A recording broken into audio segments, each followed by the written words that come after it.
Orúkọ tèmi ni Barrister Onikede Arunsiola. No more human rights abuses, yes or no? Yes! If you are not thinking of anybody, think about our parents. Think about your health and safety. I'll be going to jail for what I did not do.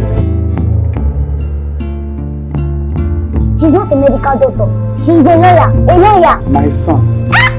Who's your son?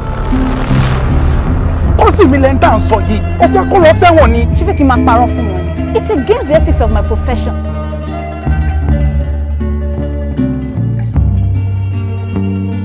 It's a 50-50 chance.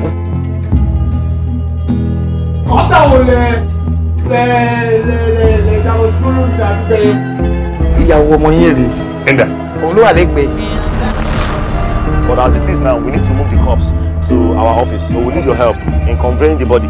So I might need the motor in. That's the office.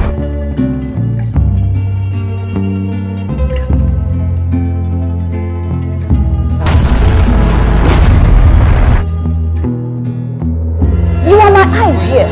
Just agree with me.